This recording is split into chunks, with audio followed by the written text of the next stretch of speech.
नमस्कार. आज ऐरोलीमध्ये खूपच खतरनाक ॲक्सिडेंट झाला. त्याच्यामध्ये 2 तरुणांचा मृत्यू झालेला आहे आणि ते जागेवर खलास झाले.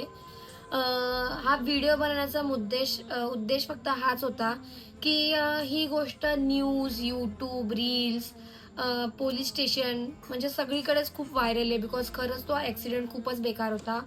पण जेव्हा मी रील्सवरती त्या न्यूज पाहिल्या, त्याच्यामधले कमेंट्स पाहिले, अतिशयही भयंकर अतिशयही थर्ड क्लास वृत्तीचे कमेंट मी आज पाहिले, की त्यात लोकं बोलतायत त्यांचं पोस्टर लावा, त्यांचे ब्लड स्टेन तसेच ठेवा, एवढ्या वेगाने चालवायची गरज नव्हती, हे ते त्यांच्या आई-बापांना दोष करतात.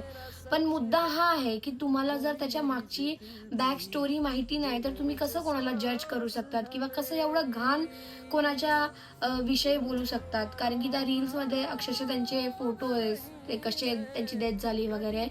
तर माझं फक्त एवढंच मुद्दा आहे, की जो ॲक्सिडेंट घडला त्याच्यामध्ये बरेच कारणं असू शकतात. ते कदाचित वेगाने पण जाऊ शकतात. त्या जे वाल्याची पण चूक असू शकते. तिकडे काम चालू आहे. त्या रोड्समुळे पण कदाचित हा ॲक्सिडेंट घडू शकतो. त्यामुळे आपल्याला बॅक स्टोरी काही माहिती नाहीये. म्हणून माझी एकच रिक्वेस्ट आहे, जे लोकं एवढे घाण विचित्र कमेंट करतायत, कदाचित ती रील त्यांच्या फॅमिली मेंबर्सकडे गेली आणि त्यांनी जर हे पाहिलं तर त्यांच्यावरती काय बितेल याचा जरा तुम्ही विचार करून कमेंट्स करा.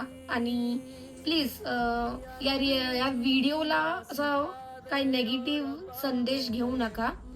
फक्त एक चांगल्या उद्देशाने हा व्हिडिओ बनवला आहे. So please thank you.